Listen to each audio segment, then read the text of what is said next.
ప్రేమ కలిగిన మా తండ్రి, ఇప్పటి వరకు తండ్రి జయశాలి గారి నోట ఎన్నో విలువైన సంగతులు, మా యొక్క జీవితాలకి అవసరమైన ఎన్నో విలువైన మాటలు తండ్రి మేము విన్నాం తండ్రి. విని వదిలేసేవారుగా కాక విన్న ప్రతి మాటను గురించి ఆలోచించి వాటిని బట్టి దినదినము తండ్రి మేము వృద్ధి చెందేలా సహాయం చేయండి తండ్రి.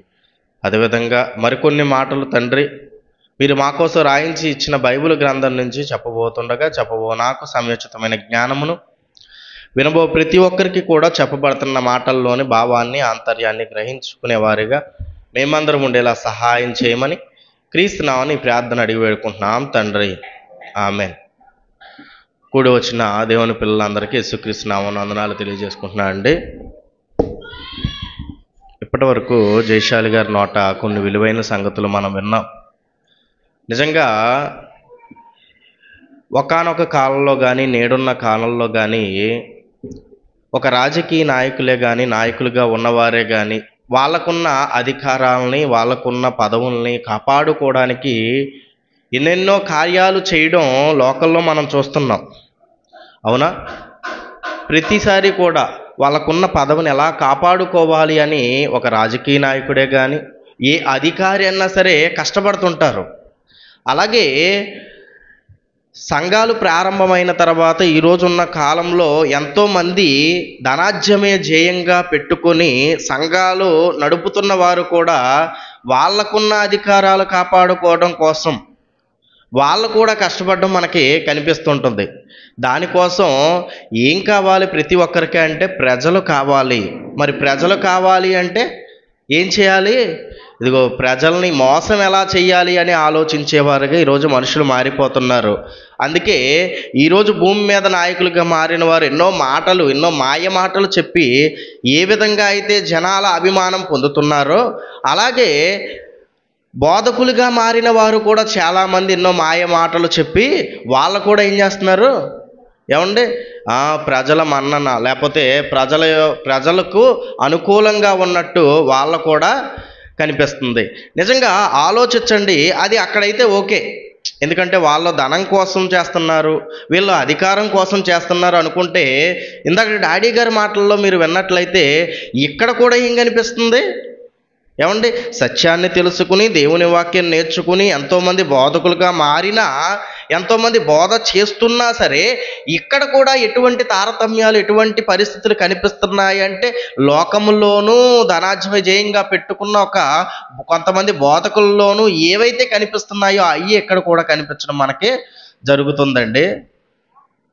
అదే కదండి చెప్పారు. ఒక పాస్టర్ గారు ఉన్నారు, చక్కగా చర్చ్ నడిపిస్తున్నారు అనుకోండి.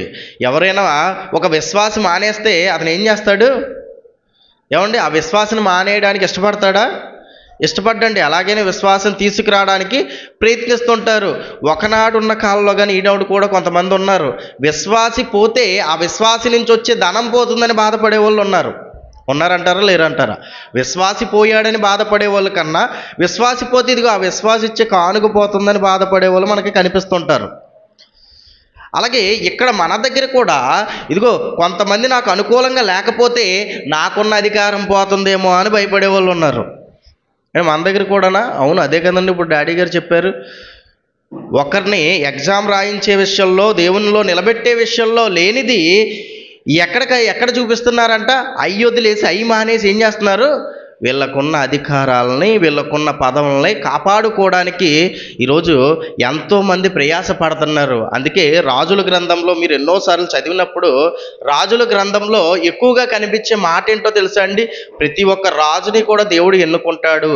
ప్రతి ఒక్క రాజుని ఎన్నుకున్న తరువాత ఆ రాజులు అనేవాళ్ళు కొద్ది కాలానికి స్థిరపడి స్టాండర్డ్ అయిపోయిన తరువాత ప్రతి ఒక్క రాజు కూడా అప్పుడు దాకా దేవునికి అనుకూలంగా ఉన్న వ్యక్తి, అప్పుడు దాకా దేవుని మాటలు విన్న వ్యక్తి అప్పటి నుంచి ఏం చేస్తాడంటే జనాల మాటలు వినడం మొదలెడతాడు. ఎందుకంటే అధికారం పోకూడదు కదా, అంతేనా?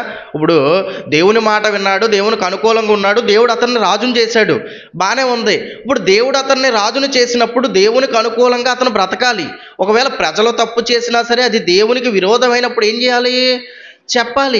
మరి ఇతను చెప్పట్లేదు అంటే దేనికోసం ఆలోచిస్తున్నాడు? అమ్మో, చెబితే ప్రజలు ఎక్కడా నా పదవి తీసేస్తారేమో, నన్ను రాజుగా చేయకుండా నన్ను కిందకి దింపేస్తారేమో అని స్థిరపడిన తర్వాత మీరు రాజుల గ్రంథం చదువుకోండి, ఎంతోమంది రాజుల గురించి మాట రాయబడి ఉంటుంది.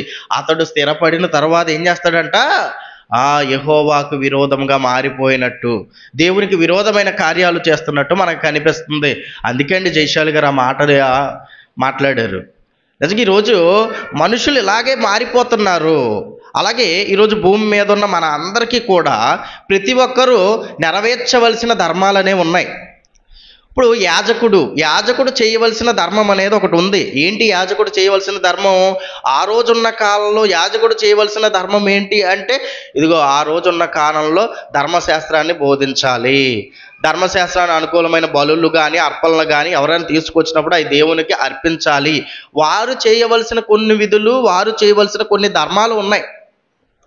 అలాగే ఈరోజు కూడా యేసుక్రీస్తుని నమ్ముకుని మారి దైవజనులుగా మారిన వారే కానీ, బోధకులని పిలువబడుతున్న వారే కానీ, వీరు చెప్పవలసిన మాటలు ఈ ప్రజల చేత దేవుని వైపు మళ్లించడానికి ప్రజలు చేయవలసిన కార్యాలు కూడా ఉన్నాయి. అవే ఈరోజు మనం వారం వింటున్నాం కదా దేవుని మాటలు. ఎవరికో అనుకూలాన్ని బట్టి కాక దేవుడు ఏది చెప్పమన్నాడో అదే చెప్పే విధంగా ఈరోజు ప్రతి ఒక్కరూ ఉండాలి. ఇది యాజక ధర్మం అనుకుంటే, అలాగే ఈరోజు లోకంలో కూడా కొన్ని ధర్మాలనే ఉన్నాయి. ఈరోజు లోకల్లో కూడా కొన్ని ధర్మకార్యాలు చేసేవారు, ధర్మం చేసేవాళ్ళు మనకి కనిపిస్తున్నాడు. ఇంకా ఏది ధర్మం లోకల్లో అని మనం ఆలోచిస్తే కొన్ని కార్యాలు అనేవి ధర్మంగా మనం మాట్లాడుకుంటాం. ఏది ధర్మం? ఏమండి, ఆకలితో ఉన్న వారికి అన్నం పెట్టడం ధర్మం, అవునా? దాన్ని ఏమంటాం? అన్నదానం అని మాట్లాడుతుంటారు. ఏమండి, వస్త్రదానం, బట్టలు లేని వారికి బట్టలు ఇవ్వడం వస్త్రదానంగా మనం మాట్లాడుకుంటాం. ఇంకా విద్యాదానం అనేది కూడా ఉంటుంది, కొంతమంది చేస్తుంటారు. అంటే ఈ భూమి మీద ఎన్నో ధర్మకార్యాలు మనకి కనిపిస్తున్నాయి, మనుషులు చేసే ధర్మకార్యాలు. అంతెందుకు, ఒకానొక కాలంలో కరోనా వచ్చినప్పుడు ఎంతోమంది ధర్మకార్యాలు చేశారు. ఉత్తప్పుడు పెద్దగా కొంతమంది చేయకపోయినా సరే కొద్ది కాలం ప్రజలు బయటికి రాని పరిస్థితులు ఉన్నాయి కాబట్టి, ఎంతోమంది పరిస్థితి దారుణంగా ఉంటుంది కాబట్టి బయటకు వస్తే కానీ గడవని వారు కొంతమంది ఉన్నారు. కాబట్టి వాళ్ళకంటూ కొన్ని ధర్మకార్యాలు చేయాలని బియ్యం ఇచ్చిన వారు ఉన్నారు, కూరగాయలు ఇచ్చిన వారు ఉన్నారు, ఆయిల్ ఇచ్చిన వారు ఉన్నారు, కొంతమంది వస్త్రాలు ఇచ్చిన వారు కూడా ఉన్నారు. ఏంటివి? ధర్మకార్యాలు. ఈరోజు మనుషులు ధర్మకార్యాలు చేస్తున్నారు, బాగానే ఉంది. కానీ మనిషి చేసే ప్రతి ఒక్క ధర్మకార్యం కూడా ఏం చేసుకుంటున్నాడో తెలుసా? అది ప్రజలకి చూపించడానికి ప్రయాసపడుతున్నాడు. ఏమండి, ప్రజలకి ఇదిగో నేను ఫలానా ధర్మకార్యం చేశాను అని ప్రజలకి చూపించుకోవడానికి ప్రయాసపడుతున్నారు. అందుకే ఈరోజు సోషల్ మీడియాని మనం చూసుకున్నట్లయితే వాళ్ళు చేసేది చిన్నదైనా సరే ఎంతలా చెప్పుకోవడం మనకు కనిపిస్తుంది. అంటే ఇంతకీ అతను ఆకలితో ఉన్నాడని చేశాడా, అతనికి చేసి వీడియో ఆన్లైన్లో పెట్టి ఇతను ఎక్కువ లైకులు, ఎక్కువ మందికి ఇతను ధర్మకార్యాలు చేసే వ్యక్తి అని తెలియజేయడానికి చేస్తున్నారు ఈరోజు. ఏమండి, ఆకలితో ఉన్న వారికి ఒకప్పుడు అన్నం పెట్టడం అది ధర్మకార్యంగా ఒకప్పుడు మనం అనుకుంటే, ఇప్పుడు కూడా ఏమైపోయిందో తెలుసా? చేస్తున్నాడు, బాగానే ఉంది. ఆ చేసే పనిని కూడా ఎందుకోసం చేస్తున్నాడంటే అతను ఆకలి తీర్చాలి అన్న ఉద్దేశం లోపల లేదు. కానీ ఇదిగో నేను ఇలాంటి పని చేస్తే నలుగురికి ఇది చూపించుకుంటే నా పేరు బాగా గొప్పదవుతుంది అన్న ఆలోచనతో చేస్తున్నారు ఈరోజు. అందుకే మీకు సోషల్ మీడియా తీయంగానే ఏదో ఒకటి చూడంగానే ఖచ్చితంగా ఏం కనిపిస్తుంది? యూట్యూబ్లో కనిపిస్తే, ఇన్స్టాగ్రామ్లో కనిపిస్తే, ఏం కనిపిస్తే? చేసే ధర్మకార్యాలు. నిజానికి ఎందుకు చేస్తున్నారు, వీళ్ళ ఉద్దేశం ఏంటి అన్నది మనుషులు చూడకపోవచ్చేమో, కానీ దేవుడు మాత్రం ఏం చేస్తాడు? ఖచ్చితంగా చూస్తాడు. అందుకే ధర్మకార్యాల గూర్చి ఈరోజు మనుషులు భూమి మీద ఎన్నో ధర్మకార్యాలు చేస్తున్నారు కదా. ఇవి ఎలా చేయాలి, ఎవరికి చేయాలి అన్న సంగతుల గూర్చి యేసుక్రీస్తు భూమి మీదకి వచ్చి ఒక అద్భుతమైన మాటలు అక్కడ రాయించాడండి. మత్తయి సువార్త 6వ అధ్యాయము 2వ వచనం.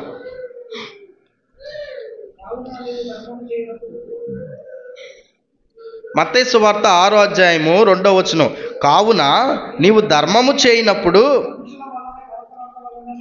మనుషుల వలన ఘనత నొందవలెనని వేషధారులు సమాజ మందిరములలోను వీధులలోను చేయులాగున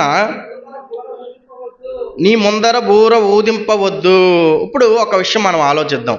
అసలు ధర్మకార్యాలు ఎందుకు చేస్తున్నారు? ఆకలి వేసేవారికి అన్నం ఎందుకు పెడుతున్నారు?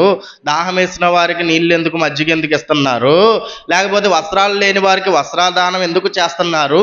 మనుషులు చేసే ధర్మకార్యాల వెనక వారికి ఉన్న ఉద్దేశం ఏంటి అని మనం ఆలోచిస్తే ఏంటి ఉద్దేశం తెలుసా?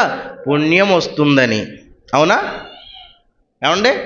పుణ్యం వస్తుంది, మేలు జరుగుతుంది, ఇది మంచిది అని చేస్తున్నారు.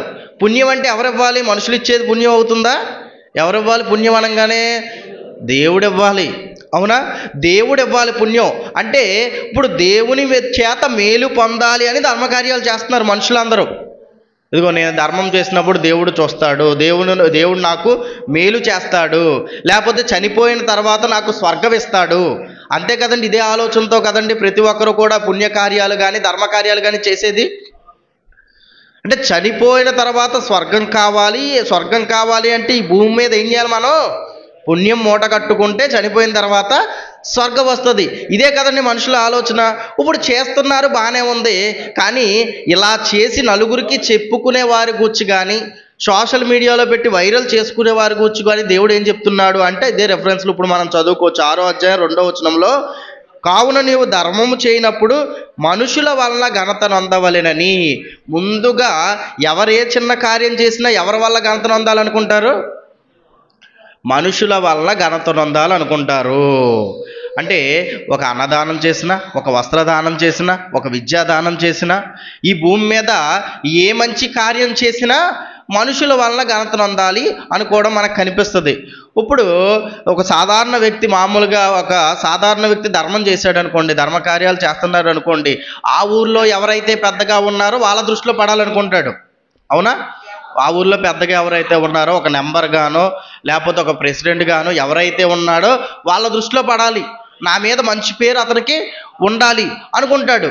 అందుకే చేసేటప్పుడు కూడా ఎవరిని పిలుస్తారు? మనం ఏదన్నా అన్నదానం చేసామనుకోండి, ఏదైనా వస్త్రదానం చేసామనుకోండి, ఎవరిని పిలుస్తాం మనం? ఈ ఊర్లో పెద్దలు ఎవరున్నారు వాళ్ళ చేత ప్రారంభిస్తాను అంటాడు. అర్థమైందా మీకు? ఎందుకు వాళ్ళ చేత ప్రారంభిస్తాను అంటున్నాడు? ఆ పిల్లోడిని తీసుకెళ్ళిపో, బయటికి వెళ్ళిపో నువ్వు. ఏమండి? ఎందుకు వాళ్ళ చేత ప్రారంభిస్తారు? వాళ్ళ మన్నని, వాళ్ళ యొక్క ఏమండి వాళ్ళ అనుకూలంగా ఇతనికి ఉండాలి, వాళ్ళ దగ్గర ఇతను పేరు సంపాదించాలి. అలాగే పెద్దలుగా ఉన్నవారు, ఒక ప్రెసిడెంట్గా ఉన్నవారు కానీ, ఒక ఎమ్మెల్యేలుగా ఉన్నవారు కానీ, వాళ్ళు కూడా చేసినప్పుడు ఏదైనా గొప్ప కార్యం చేసినప్పుడు వాళ్ళు ఎవరిని పిలుస్తారు? ఎమ్మెల్యేని పిలుస్తారు, ఇంకా పెద్దవాళ్ళన్నా సీఎంని పిలుస్తారు. ఎందుకు? వీళ్ళు చేసే కార్యం ఎవరికి తెలియాలి? అతను పైనున్న వారికి తెలియాలి, పైనున్న అధికారులకి తెలియాలి. ఇప్పుడు ఈరోజు భూమి మీద ఉన్న ప్రతి ఒక్కరు కూడా ఏం కోరుకుంటున్నట్టు దాని అర్థం? ఇలాగే చేస్తున్నారంటే ఏంటి దాని అర్థం? మనుషుల వలన ఘనత నొందవలెనని అనుకుంటున్నారు. అలాగే ఇంకోటి మనకేం కనిపిస్తుంది? చేసే పని ఓకే, ఎవరిని పిలలేదు, పిలకుండా చేస్తున్నాడు. ఇప్పుడు ఆ చేసేది కూడా ఎలా చేస్తున్నారంటే కొంతమంది వేషధారులు సమాజ మందిరముల్లోను వీధులలోను చేయులాగున నీ ముందర బూర ఊదింపవద్దు. వేషధారులు ఏం చేస్తున్నారంటే కొంతమంది ఎక్కడ చేస్తున్నారు, ఎక్కడ దానం చేస్తున్నారు? వీధులలో, సమాజ మందిరముల్లో ఏం చేస్తారు? ఇదిగో నేను పలానా వ్యక్తికి నేను మేలు చేశాను అన్న సంగతి ఎక్కడ చేస్తున్నాడు? సమాజ మందిరంలో ఎక్కువ జనాలు ఎక్కడైతే ఉంటారో అక్కడికి వెళ్ళి అన్నం లేని వారికి అన్నం పెడుతున్నాడు అంట. ఇది ఏమంటున్నాడు దేవుడు? దీన్ని ఏమంటున్నాడు? వేషధారులు చేసే పనిది. వేషధారుల వలె మీ ముంద బోర ఊదింపవద్దు, వారు తమ ఫలము పొంది ఉన్నారని మీతో నిశ్చయముగా చెప్పుచున్నాను. ఇక్కడ మనం ఆలోచించాలి. ఇప్పుడు ఈ భూమి మీద ఉన్న మనుషులు ఎంత ధర్మకార్యాలు ఎన్ని చేసినా దేనికోసం చేశారు అంటే పుణ్యం కోసమే. దేనికోసం చేశారు అంటే ఇదిగో ఈ భూమి మీద చేసే గొప్ప కార్యాల వల్ల చనిపోయిన తర్వాత దేవుడు స్వర్గం ఇస్తాడనే చేస్తారు. మరి దేవుడు ఏమంటున్నాడు తెలుసా? నువ్వు అన్నం పెట్టావు, నలుగురు దగ్గర కూడా తెలియాలనుకున్నావు కాబట్టి ఇప్పుడు నువ్వు అన్నం పెట్టిన ఘనత అయితే నీకు ఆల్రెడీ వచ్చేసింది, నా నుంచి ఏమి ఆశించొద్దు. అంతేనా? దేవుడు పుణ్యం చేస్తాడని ఆశించొద్దు, చనిపోయిన తర్వాత స్వర్గం ఇస్తాడని ఆశించొద్దు. అదేనా దాని అర్థం? ఆల్రెడీ వచ్చింది నీకు, నువ్వు ఘనత వచ్చేసింది నీకు. ఘనత వచ్చినప్పుడు మళ్ళీ నేను ఎందుకు ఇస్తా? నువ్వు దేనికోసం చేసావు? నువ్వు దానికోసమే చేసావు. నలుగురిలో పేరు కోసం చేసావు. ఆ పేరు వచ్చేసింది. ఆ పేరు వచ్చినప్పుడు నేను కూడా స్వర్గం ఎందుకు ఇస్తా? అదేనా దేవుడు చెప్పింది అక్కడ? ఏమండి, వారు తమ ఫలము పొంది ఉన్నారని మీతో నిశ్చయముగా చెప్పుచున్నాను. ఖచ్చితంగా చెప్తున్నాడంట. మీ ఫలం మీకు వచ్చేసింది. దేవుడిచ్చే ఫలం ఇంకేది మీకు ఉండదు అంటూ తర్వాత మన గురించి చెప్తున్నాడు. ఈ భూమి మీద ఉన్న మనుషులు ఎలా ధర్మము చెయ్యాలో చెబుతున్నాడండి. యేసుక్రీస్తు వారు భూమి మీదకి వచ్చి సుమారు 2000 సంవత్సరాల క్రితం చెబుతున్నాడు ఈ మాట. నీవైతే ధర్మము చేయనప్పుడు నీ ధర్మము రహస్యముగా ఉండు నిమిత్తము నీ కుడి చేయి చేయునది నీ ఎడమ చేతికి తెలియకుండా ఉండవలెను. ఏమంటున్నాడండి? నీవైతే ధర్మము చేయనప్పుడు నీ ధర్మము రహస్యముగా ఉండ నిమిత్తము. ఎలా ఉండాలంటే, మన ధర్మం చేసినా మేలు చేసినా ఏ కార్యం చేసినా అది ఎలా ఉండాలనుకుంటున్నాడు దేవుడు? రహస్యంగా ఉండాలి. బోర ఊదించుకోవద్దు. అలాగని రహస్యంగా ఉన్నంత మాత్రం తెలియదు అనుకోవడం పొరపాటు. తెలిసేది ఎప్పటికైనా తెలుస్తుంది. కానీ నిన్ను మాత్రం ఏం చేయొద్దు అంటున్నాడు? నువ్వు బోర ఊదించవద్దు. నువ్వు సాధ్యమైనంత ఎలా చేయాలి?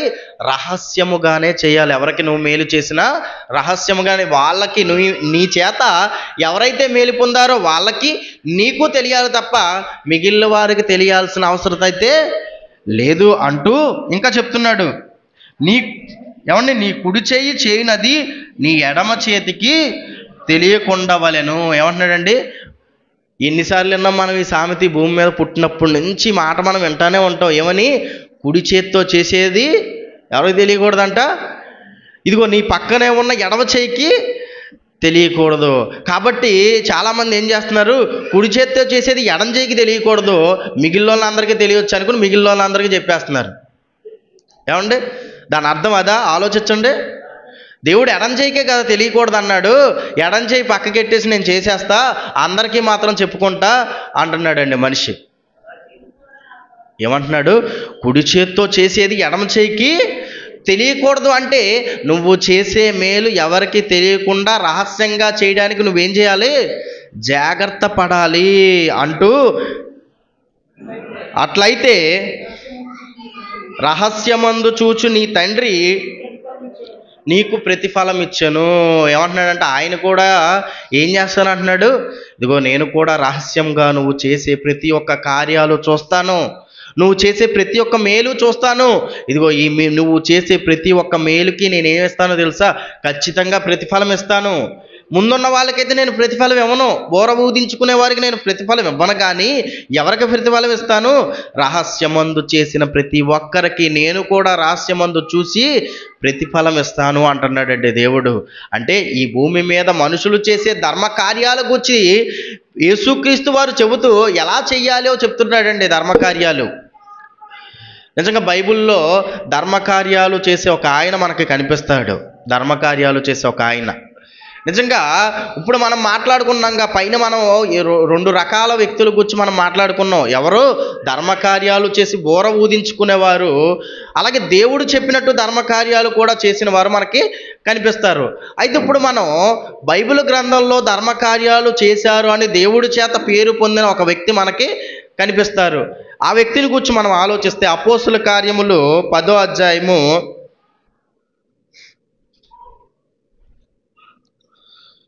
1వ వచనం నుండి మనం చూసుకున్నట్లయితే,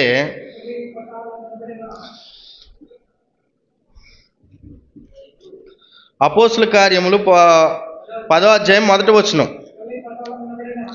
ఇటలీ పటాలం అనబడిన పటాలములో శతాధిపతి అయిన కొర్నేలి అను భక్తిపరుడు ఒకడు కైసరిలో ఉండెను. ఏం చెప్తున్నాడు ఇతని గూర్చి? దేవుడు రాయించడం ప్రారంభంలోనే ఇతను ఎలాంటి వాడని చెబుతున్నాడు? భక్తి పరుడు, అలాగే ఒక మంచి ఉద్యోగి. శతాధిపతి అనగానే ఒక మంచి ఉద్యోగి.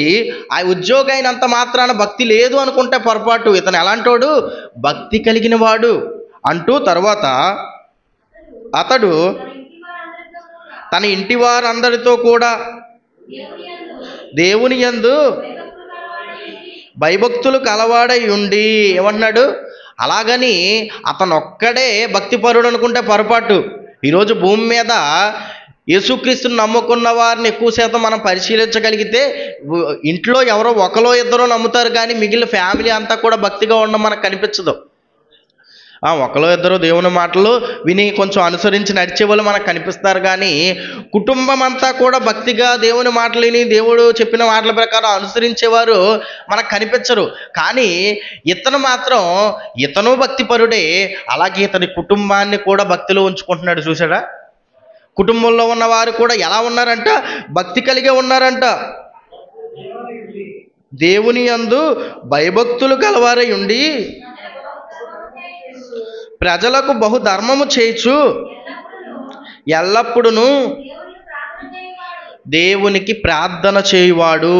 ఏం చేస్తున్నాడంటే ఈయన ప్రజలకు బహుధర్మము చేయుచు. ధర్మము బహుధర్మము తేడా ఏమన్నా ఉందా రెండిటికి? ఏమండి, ధర్మము అనగానే ఎంత ఏదో అప్పుడప్పుడు చేయడం అంతే. బహుధర్మము అంటే ఎవరు ఇంటికి వచ్చి ఏది అడిగినా, ఎవరు ఏ సహాయం అడిగినా ఏం చేస్తున్నాడు అంటే ఖచ్చితంగా చేసేస్తున్నాడు. కాదు లేదు అనకుండా ఈయన ధర్మకార్యాలు చేస్తూనే ఉన్నాడు భూమి మీద. అందుకే ఏం రాయించాడు? బహుధర్మ కార్యాలు చేస్తున్నాడంట. అలాగే బహుధర్మ కార్యాలు చేయుచు ఎల్లప్పుడూ దేవునికి ప్రార్థన చేయవాడు. ఇక్కడ కొర్నేలు గారు ధర్మకార్యాలు చేస్తున్నాడని చెబుతూ ఆయన భక్తిపరుడు, అలాగే దేవునికి ప్రార్థించువాడు అన్న సంగతి కూడా మనకి తెలుస్తుంది. అంటే కొర్నేలు ధర్మకార్యాలు చేస్తున్నాడు. ఇప్పుడు ఈరోజు భూమి మీద చాలామంది ధర్మకార్యాలు చేస్తారు, అలా అని దేవుని యందు భయభక్తులు కలిగిన వారుగా అయితే ఉండరు చాలామంది. అవునా? సాటి మనిషికి సహాయం చేయాలని ఎంతోమంది చేస్తుంటారు ధర్మకార్యాలు. కానీ ఇక్కడ కొర్నేలు చేసే ధర్మకార్యాల వెనక ఎవరున్నారు? నేను దేవుని యందు భయభక్తులు కలవాడిని కాబట్టే ధర్మకార్యాలు చేస్తున్నాను అన్న ఉద్దేశం ఇక్కడ మనకు కనిపిస్తుంది. అలాగే ఈ కొర్నేలు ధర్మకార్యాలు చేస్తున్నాడు అని ఎవరి దగ్గరికి వెళ్ళేవి తెలుసా? ఈ భూమి మీద మనుషులు చేసే ధర్మకార్యాలు పక్కనోడి దగ్గరికి వెళ్ళడమే కష్టం కాబట్టి ఈడే చెప్పుకుంటూ ఉంటాడు. అవునా? మనం చేసే మంచి పనులు గొప్ప పనులు ఎప్పుడో ఒకటో రెండో చేస్తాం, అవి పక్కన ఉన్నోడికి తెలుస్తుందా? తెలియదు కాబట్టి ఏదో ఒక సందర్భం కల్పించి పలానా టైంలో పలానా వ్యక్తికి నేను సహాయపడ్డా, అతను ఇప్పుడు మర్చిపోయాడు, ఇప్పుడు ఇలా మాట్లాడుతున్నాడు అని చెప్తాం మనం. కానీ ఇక్కడ పక్కన ఉన్నోడికి నువ్వు చేసేది తెలియదు, కానీ కొర్నేలు చేసేవి ఎవరికి తెలిసినవి తెలుసా? ఆ ఊరంతా తెలిసిపోయింది. ఆయనేం బోర ఊదించుకోలేదు, కానీ ఊరంతా తెలిసింది అంటే దాని అర్థం ఏంటి? ఆయన చేసే ధర్మకార్యాలు అన్నీ ఉన్నాయి. అంతేకాక ఏమండి, ఆయన చేసే ధర్మకార్యాలు ఒక ఊరుకో దేశానికో లేకపోతే ఒక ప్రపంచానికో తెలిసినవి అనుకుంటే పొరపాటు. ఎవరికి తెలిసినవి? ఈ ప్రపంచాన్ని ఈ విశ్వాన్ని దాటుకుంటూ వెళ్ళి పరలోకమందున్న కన్న తండ్రి దగ్గరికి చేరాయంట ఆయన చేసే ధర్మకార్యాలు. చూడండి, తర్వాత పగలు ఇంచుమించు 3 గంటల వేళ దేవుని దూత అతని యొద్దకు వచ్చి కొర్నేలి అని పిలుచుట దర్శనమందు తేటగా అతనికి కనపడెను. అతడు దూత వైపు తేరి చూచి భయపడి ప్రభువా ఏమని అడిగాను. అందుకు దూత, నీ ప్రార్థనలను నీ ధర్మకార్యములను దేవుని సన్నిధికి జ్ఞాపకార్థముగా చేరినవి. ముందు ప్రార్థనలు చేరాయా ధర్మకార్యాలు చేరాయా? చెప్పండి. ముందు ప్రార్థనలు చేరాయా ధర్మకార్యాలు చేరాయా? అంటే దేవుని దగ్గరికి మనం చేసే కార్యము దేవుని దగ్గరికి చేరాలి అంటే ముందే ఉండాలి, భక్తి ఉండాలి, ప్రార్థన ఉండాలి. మనం ఏ పని చేసినా దేవుడు ఉండాలి, అందులో దేవుని కోసం తెలియజేసేవారిగా చెయ్యాలి. అందుకే ఇదిగో నీ ప్రార్థనలు చేరాయి, నీ ధర్మకార్యాలు కూడా ఎవరి దగ్గరికి వెళ్ళాయంట? నిజంగా ఎన్ని ధర్మకార్యాలు చేసి ఉండాలి ఆలోచించండి. దేవుని దగ్గరికి చేరాయని ఒక దేవదూత వచ్చి కొర్నేలికి చెబుతుందంటే ఎంతలా ఈ భూమి మీద ఆయన గొప్పగా బతుకుండాలి, చుట్టూ ఇరుగు పొరుగు వారికి ఎన్ని గొప్ప కార్యాలు అతను చేసి ఉండాలి ఒక్కసారి ఆలోచించండి. ఎప్పుడైతే ఇదిగో చేరాయి కాబట్టి ఇదిగో అప్పుడు దాకా దేవుడి పేరట ధర్మకార్యాలు చేస్తున్నాడు. కానీ యేసుక్రీస్తు వచ్చి యేసుక్రీస్తు వెళ్ళిపోయిన తర్వాత శిష్యులు సువార్త ప్రకటిస్తున్న కాలం అండి అది. యేసుక్రీస్తు ఈ భూమి మీదకి వచ్చి మరణించి తిరిగి వెళ్ళిపోయిన తర్వాత శిష్యులు ప్రకటిస్తున్నారు సువార్త. ధర్మశాస్త్రం అంటే ఏదో విధంగా అప్పటికి ఉంది కాబట్టి కొర్నేలు గారికి తెలిసిపోతుంది. మరి యేసుక్రీస్తు గురించి తెలుస్తుందా? ఎందుకంటే అప్పుడే కదండి ప్రారంభం. అపోస్తలుల కార్యములు 10వ అధ్యాయం అంటే దగ్గర 2వ అధ్యాయం నుంచి సువార్త ప్రకటించడం శిష్యులు ప్రారంభించారు.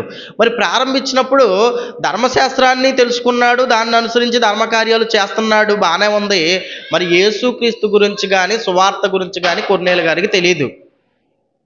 ఇప్పుడు తెలియనప్పుడు కొర్నేలు చేసే ధర్మకార్యాలు బట్టి ఇదిగో తన దగ్గరికి సువార్త తీసుకెళ్ళాలి, యేసుక్రీస్తు గురించి కూడా ఉన్నతమైన సంగతులు తెలియజేయాలి, ఇదిగో ఇలాంటి వాడిని ఖచ్చితంగా పరలోకానికి తీసుకువెళ్ళాలి అన్న ఆలోచనతో ఎవరండి కొర్నేలు? ఒకసారి ఆలోచించండి. యూదుడా? కాదు. ఇశ్రాయేలీయుడా? కాదండి. ఒక అన్యుడు కొర్నేలు. అన్యుడు అయినప్పటికీ కూడా ఏం చేస్తున్నాడంట? దేవుని ఆజ్ఞలను అనుసరించి నడుచుకుంటున్నాడు. అన్యుడైనా సరే ఇశ్రాయేలు ఖచ్చితంగా దేవుని ఆజ్ఞ అనుసరించి నడుచుకోవాలి. వాళ్ళేమో నడుచుకోవట్లేదు దేవుని ఆజ్ఞ అనుసరించి. అవునా? ఇశ్రాయేలు ధర్మశాస్త్రం అనుసరించి నడుచుకోవాలి. యేసుక్రీస్తు వచ్చేసరికి ఎంతమంది ధర్మశాస్త్రం అనుసరించి నడుచుకుంటున్నారంటే ఎవరో లేరు. ధర్మశాస్త్రం సంబంధంగా ప్రతి ఒక్కరూ పాపం చేసిన వారిగా మారిపోయారు. కానీ ఒక అన్యుడు మాత్రం ఈ ధర్మశాస్త్ర సంబంధంగా ధర్మకార్యాలు చేస్తూ దేవుని యందు భయభక్తులు కలిగి ఉంటున్నాడంట. చూసారా? అంటే చిన్ననాటి నుంచి దేవుని గూర్చిన సంగతులు తెలుసుకుంటున్నాడు, దాని ప్రకారం బ్రతుకుతున్నాడు. ఒక అధికారిగా ఉన్నా సరే ఆ అధికారంతో అహంతో ఎప్పుడు ఆయన లేడు. అలాగే అందుకే ఏం చేశాడు దేవుడు? ఇదిగో తన దగ్గరికి సువార్త తీసుకెళ్ళాలి అని ఇదిగో పేతురు వస్తాడు అని ఎవరికి చెప్పాడు? కొర్నేలు గారికి చెప్పాడు. అలాగే పేతురు దగ్గరికి కూడా వెళ్ళి దూతను పంపించి పేతురు గారికి కూడా ఏం చెప్పాడు? ఇదిగో పలానా కొర్నేలు అనే ఆయన ఉన్నాడు, ఆయన ధర్మకార్యాలు చేశాడు, ఆయన గొప్పవాడు, ఆయన ఇంటికి వెళ్ళి దేవుని కూర్చున్న మాటలు తెలియజేయి అని చెప్పడం. ఇదిగో ఈ 10వ అధ్యాయం అంతా మనం చదువుకుంటే కనిపిస్తుందండి. వెళ్తాడు కొర్నేలు దగ్గరికి, వెళ్తాడు బయలుదేరి. ధర్మకార్యాలు చేసే ఆయనకి సువార్త ప్రకటించడానికి ఒక పేతురు గారిని ఏం చేశాడు? దేవుడు పంపిస్తాడు. పంపించిన తర్వాత వెళ్తాడు, సువార్త ప్రకటిస్తాడు. ఆ సువార్త ఎప్పుడైతే ఒక దైవజనుడు ఇంటికి వస్తున్నాడో ఇరుగు పొరుగు వారిని, బంధువుల్ని, స్నేహితుల్ని అందరినీ పిలిచి ఆ ఇంట్లో కూర్చోబెట్టి సువార్త ప్రకటిస్తున్నప్పుడు ఒక అద్భుతమైన మాట పేతురు గారు అనడం మనకు కనిపిస్తుంది. 34వ వచనం, అపోస్తుల కార్యములు 10వ అధ్యాయము 34వ వచనం. దేవుడు పక్షపాతి కాడని నిజముగా గ్రహించి ఉన్నాను, ప్రతి జనములోనూ ఆయనకు భయపడి నీతిగా నడుచుకుని వారిని ఆయన అంగీకరించెను. ఏం చెప్తున్నాడండి? ఇదిగో ప్రతి జనములోనూ నీతిగా బ్రతికిన వారిని ఆయన అంగీకరించునని యేసుక్రీస్తు అందరికీ ప్రభువు. ఏం చెప్పాడండి? ఇదిగో కొర్నేలు చేసే ధర్మకార్యాలు ఈ భూమి మీద, కొర్నేలు దేవుణ్ణి అనుసరించి ధర్మకార్యాలు చేస్తున్న ఒక కొర్నేలుని దేవుడు జ్ఞాపకం ఉంచుకుని పేతురుని పంపించి సువార్త ప్రకటించి కొర్నేలుని కూడా ఇంకా ఉన్నతంగా, ఇంకా ఉన్నతమైన మీ విలువలు నేర్చుకునే విధంగా దేవుడు చేశాడు. అంటే ఈ భూమి మీద ధర్మకార్యాలు ఎలా చేయాలని బైబిల్ చెప్తుంది, యేసుక్రీస్తు వారు చెప్తున్నారండి. ఇదిగో మీరు ధర్మము చేయనప్పుడు ఏది ఆశించకుండా చేయండి. అందుకే మళ్ళీ యేసుక్రీస్తు వారి సందర్భంలోనే మీరు అన్నం పెట్టినప్పుడు కానీ, భోజనానికి పిలిచినప్పుడు కానీ ఎవరెవరిని పిలమంటాడు? ఎవరిని పిలమంటారు? కుంటివారిని, గుడ్డివారిని, అనాథల్ని, బీదల్ని పిలమంటున్నాడు. ఒకవేళ నీ తోటి వారిని నువ్వు పిలిచావనుకో, నువ్వు వాడిని ఒక రోజు ఇంటికి భోజనానికి పిలుస్తావు, నువ్వు భోజనం పెడతావు, వాళ్ళు తినేస్తారు, నువ్వు తినేస్తావు, వెళ్ళిపోతారు, బాగానే ఉంటుంది. మళ్ళీ తర్వాత రోజు నిన్ను పిలుస్తారు, నువ్వు వెళ్తావు, సరిపోయింది లెక్క. ఇంకా నీకు మేలేం జరుగుతుంది? కాబట్టి నువ్వు చెయ్యాలనుకున్నది ఎవరికి చెయ్యాలి? పేదలకి నువ్వు చెయ్యాలి, ఇది ధర్మం. లేని వారికి చెయ్యాలి, ఇది ధర్మం. అందుకే హెబ్రీయులకు రాసిన పత్రికలో కూడా 13వ అధ్యాయం 16వ వచనములో, హెబ్రీయులకు రాసిన పత్రిక 13వ అధ్యాయం 16వ వచనం, ఉపకార ధర్మము చేయ మర్చిపోకుడి. ఏమంటున్నాడండి? ఉపకార ధర్మము చేయడం మర్చిపోతారేమో మీరు. ప్రజలకు మేలు. ఉపకారం అంటే ఏంటి? ఏమండి? మేలు చేయడం, లేని వారికి ఇవ్వడం, సహాయం చేయడం. ఒక ఆర్థిక సహాయమా, ఒక మాట సహాయమా, లేకపోతే ఆహార సహాయమా, విద్యా సహాయమా, వస్త్ర సహాయమా, ఏ సహాయం అయి ఉండొచ్చు. ఉపకారం చేయడం మాత్రం నిన్నేం చేయొద్దు అంటున్నాడు, మర్చిపోకుడి. అట్టి యాగములు దేవునికి ఇష్టమైనవి. ఉపకారం చేయడం మర్చిపోవద్దు. మీరు ఉపకారం చేయడం ఎవరికి ఇష్టమైంది? దేవునికి ఇష్టమైంది. అందుకే దేవునికి ఇష్టమైనవి కాబట్టే ఒక కొన్నేలు గారు చేశారు. దేవునికి ఇష్టమైనవి కాబట్టి అవి ఎక్కడికి వెళ్ళి దేవుని దగ్గరికి వెళ్ళాయి. సువార్త ప్రకటన అనేది అక్కడ జరిగింది. మరి ఈరోజు కూడా భూమి మీద ఉన్న మనల్ని కూడా ఏం చేయమంటున్నాడు? ధర్మకార్యాలు చేయమంటున్నాడు. మరి ఈ ధర్మకార్యాలు ఎవరి పేరట చేయాలి? మన పేరట కాదు ధర్మకార్యాలు చేయడం. అక్కడ కొర్నేలు గురించి రాయించిన ప్రతి సందర్భంలో ధర్మకార్యాల గురించి రాయబడి ఉన్నాయి. అలాగే అంతకన్నా ముందు రాయబడిన మాట ఏంటి? భక్తుడు, దేవుని యందు భయభక్తులు కలిగిన వాడు, దేవునికి ప్రార్థించేవాడు. అంటే కొర్నేలు చేసే ధర్మకార్యాలు దేవుని వలన చేసినట్టు అక్కడ రాయబడి ఉంది. ఇప్పుడు మనము కూడా ధర్మకార్యాలు చేయమంటున్నాడు. కానీ మనము చేసే ధర్మకార్యాల వల్ల ఎవరు ఘనత పొందాలి? దేవుడు ఘనత పొందాలి. మనం చేసే ధర్మకార్యాల వల్ల మనం కాదు. మనం ఘనత పొందితే ఏమైపోద్ది? ఇంక అక్కడితో అయిపోయింది. నువ్వు చేసే ధర్మకార్యాలకు వచ్చిన ఉపయోగం అంతా నీకు వచ్చేసినట్టే. దేవుడు మాత్రం నీకు దానివల్ల ఏ ఉపయోగం ఉండదని చెప్తున్నాడండి. అలాగే ఇంకో మాట చూసుకుందో, కీర్తనల గ్రంథం 19వ అధ్యాయం 8వ వచనం.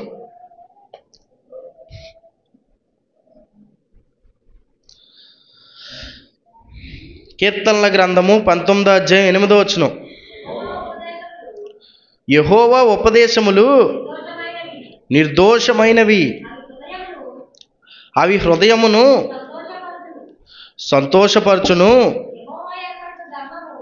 యెహోవా ఏర్పరచు ధర్మము నిర్మలమైనది, అవి కన్నులకు వెలుగిచ్చును. యెహోవా ఉపదేశములు ఎలాంటివంట? ఇదిగో దేవుడు చెప్పే ప్రతి ఒక్క మాట, ఆ మాట వెనక ఏ దోషము లేదు. మనకు మేలు చేసేదే, మనల్ని బాగు చేసేదే, మనల్ని దేవుని వైపు దేవుని దగ్గరికి చేర్చేదే తప్ప ఎలాంటిది కాదు, దోషమైనది కాదు. అందుకే యెహోవా ఉపదేశములు నిర్దోషమైనవి, అవి హృదయమును సంతోషపరచును. ఏవి సంతోషపడతాయంట హృదయాన్ని? ఏమండి, ఏవి సంతోషపరుస్తాయి హృదయాన్ని? ఈ భూమి మీద ఏదో సంతోషపరుస్తుంది హృదయాన్ని అని ఎంతోమంది లోకల్లో ప్రయాసపడుతున్నారు. అంతే కదండి. మనిషి ఏం చేసినా దేనికోసం?